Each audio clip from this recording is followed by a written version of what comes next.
দেখো আজকে একটা টেবিল ফ্যান এসছে। এই টেবিল ফ্যানটি জাম হয়ে পুড়ে গেছে, কয়েলটি এর নষ্ট হয়ে গেছে। দেখো কয়েলটা আপনাদেরকে দেখাচ্ছি। এই দেখুন, দেখতে পেয়েছেন কয়েলটা? দেখো স্টার্টিং কয়েলটা ভালো আছে, রানিং কয়েলটা পুড়ে গেছে জাম হয়ে যাওয়ার কারণে।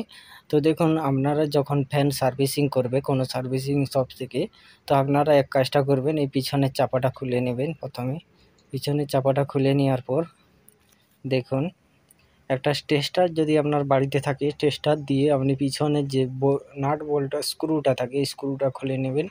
স্ক্রুটা দেখুন খুলে নিলাম এবং পিছনের চাপাটা খুলে নেব। দেখুন এবারে আপনি কি করবেন, আগের দিকে খাঁচাটা খুলে নেবেন। দেখুন এইভাবে আপনারা খাঁচাটা খুলে নেবেন। দেখুন খুলে নেওয়ার পর দেখুন ভালো করে খুলে নিয়ে এইভাবে দেখুন খুলে গেল খাঁচাটা। এবারে আপনারা খাঁচা এবং এবারে ডানাটাও খুলে নেবেন। দেখুন ডানাটা একটি টেস্টারের মাধ্যমে আপনি সমস্ত কাজ করতে পারবেন। দেখুন ডানাটা খুলে গেল এবং ডানা, খাঁচা এবং পিছনের চাপাটা ভালোভাবে পরিষ্কার করে নেবেন এবং ধুয়ে নেবেন।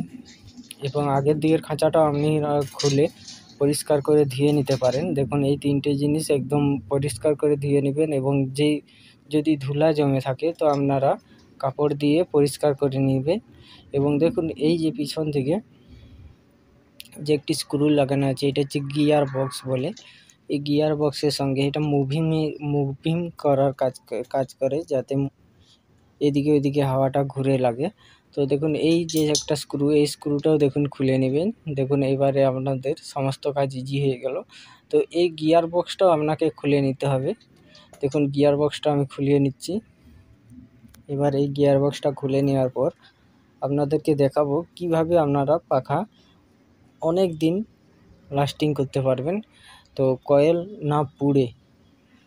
পুড়বেই না আপনারা যদি আমার ট্রিক ভালোভাবে ব্যবহার করেন, তাহলে কয়েল পুড়বেই না। তো দেখুন এইভাবে আপনারা তো খুলে নিলেন। দেখুন আপনাদেরকে দেখিয়ে দিচ্ছি একদম। দেখুন গিয়ার বক্সটা খুলে গেল এইভাবে। তো গিয়ার বক্সটা আমি রেখে দিলাম এবং আপনারা পাখার যে ধুলা ময়লাগুলান আছে ওইগুলান প্রথমে আপনারা পরিষ্কার করে নেবেন। এবং আপনার কাছে যদি মোবিল থাকেন, এই মোবিল একটু দিয়ে দিবেন। এটা সিরিজে করেও দিতে পারেন এবং ডপারে করেও দিতে পারেন। দেখুন কীভাবে, কোথায় মোবিলটা দিবেন, কিভাবে দিবেন সমস্ত কিছু দেখাচ্ছি। দেখুন মোবিল আমি ডপারে নিয়ে নিই। এ দেখো ডপারে নিয়ে নিলাম। নিয়ে নেওয়ার পর দেখুন মোবিলটা একদম ফ্রেশ মোবিল থাকা দরকার আছে, একদম নতুন মোবিল। তো এখানে দেখুন এক ঠোপা দিবেন। আপনাদেরকে দেখিয়ে দিচ্ছি। এই দেখো এক ঠোপা দিয়েছি এবং একটু ঘুরিয়ে নেবেন হাতে করে এইভাবে। দেখুন ঘুরছে, হাতে করে ঘুরিয়ে নেবেন। দেখুন মোবিলটা আপনাকে দু সাইডেই দিতে হবে। দেখুন আমি পিছন দিকে দিয়েছি এবং আগের দিকেও দিতে হবে। এক ঠোপা থেকে দু ঠোপার বেশি আপনি মোবিলটা দিবেন না। এবং দেখছেন যখন মোবিল বেশি পড়ে গেলে কিন্তু কয়েল বেশি দিন যাবে না। আপনার কয়েলের মধ্যে তেল চলে যাবে। তেল চলে গেলে কয়েলটি শর্ট হয়ে যাওয়ার সম্ভাবনা বেশি থাকে। অনেক সময় দেখেন না, কিছু কিছু ফ্যান আছে চলতে চলতে স্লোলি ঘুরতে থাকে। কন্ডেন্সার চেঞ্জ করলেও স্লোলি ঘুরে, কারণ এটা হচ্ছে কয়েল তার শর্ট হয়ে গেছে, তার বেশি তেল পড়ে যাওয়ার কারণে। তো দেখুন আপনারা কম তেল ব্যবহার করবেন এবং যখন তেলটি দিবেন তখন এইভাবে তেল দিয়ে হাতে করে ঘুরিয়ে নেবেন। দেখুন এইভাবে ঘুরিয়ে নেবেন। ঘুরিয়ে নেওয়ার পর আপনারা এবারে সমস্ত খাঁচা টাচা, যদি আপনারা এইসব যে খাঁচাগুলান পরিষ্কার করে রাখেন ধুয়ে, এই যে আগের দিকের খাঁচাটা পরিষ্কার খুলে পরিষ্কার করে নিতে পারেন এইভাবে। তো আপনারা কোনোরূপ তার ছেঁড়াছাড়ি করবেন না। তার ছেঁড়াছাড়ি করলে কয়েলটা নষ্ট হয়ে যাবে। তো এইভাবে আপনারা পরিষ্কার করে নেবেন। দেখুন আমরা পরিষ্কার করে আপনাকে কয়েলটা দেখাচ্ছি। এইভাবে কয়েলটা আস্তে আস্তে পরিষ্কার করে নেবেন, তার ছিঁড়ে গেলে কিন্তু মুশকিল আছে। এইভাবে পরিষ্কার করে নেবেন।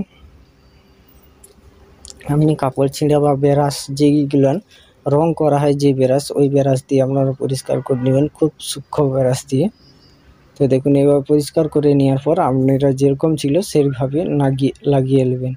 দেখুন গিয়ার বক্সটার দুটো নাট এদিকে আছে এবং একটি নাট সেদিকে আছে। আপনারা এইদিকে যেভাবে যেরকম কানা থাকবে সেরকম আপনারা লাগিয়ে নেবেন। দেখুন আমি প্রথমে লাগিয়ে নিচ্ছি।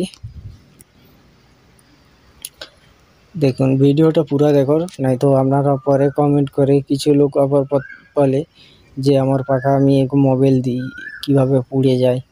তো আপনারা অতিরিক্ত তেল দিলে মোবাইল পুড়ে যাবেন। যেই পদ্ধতি বলেছি ওই পদ্ধতি আপনারা যদি ইউজ করেন রেগুলার 3 মাস অন্তর আপনাকে ফ্যান পরিষ্কার রাখতে হবে এবং তেল মোবিল দিতে হবে। মোবিলটা একদম নতুন মোবিল হওয়া দরকার। গাড়ির যে মোবিল আপনারা প্রথম কিনে রাখেন ওই মোবিলটা 1 সিরিজ আপনারা টেনে রেখে নেবেন।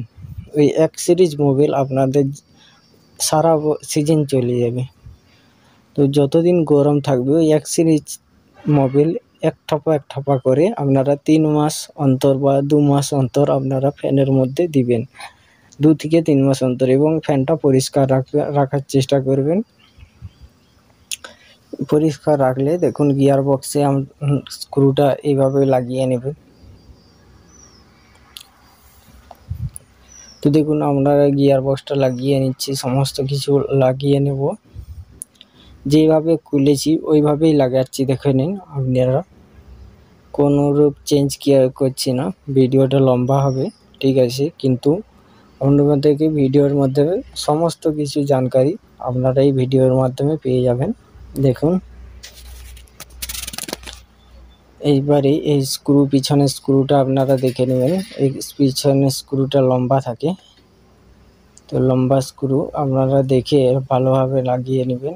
এই দেখেন এই লম্বা স্ক্রু দেখতে পেয়েছেন। স্ক্রুটা এইভাবে রেখে ভালোভাবে চাপাটা এইভাবে লাগিয়ে নেবেন।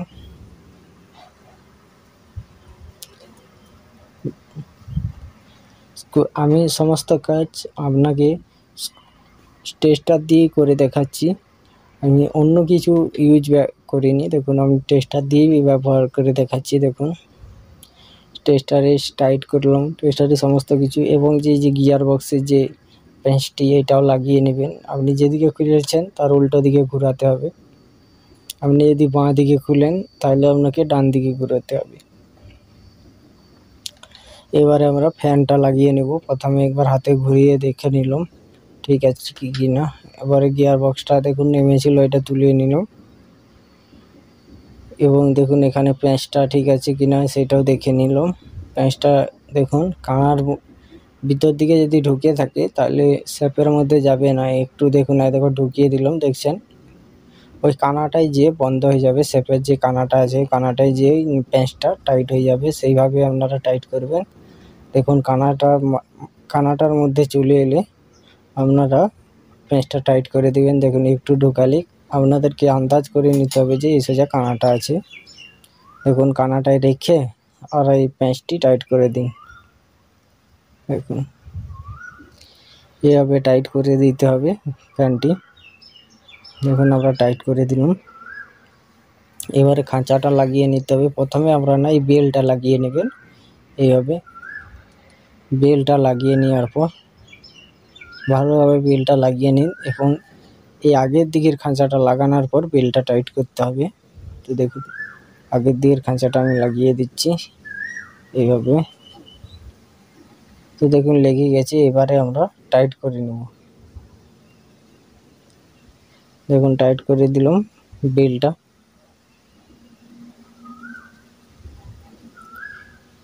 দেখুন বেলটা টাইট করে নেওয়ার পর এবারে আমরা আপনাদেরকে ঘুরিয়ে দেখাবো স্পিড কত হয়।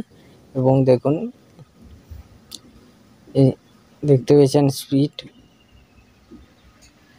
যখনই আপনাদের পাখা স্লো ঘুরবে তখনই আপনারা এইভাবে এই ট্রিকটা আপনারা ব্যবহার করবেন। আপনাদের পাখা 3 থেকে 4 বছর লাস্টিং করবেই এবং কোনোরূপ প্রবলেম হবে না।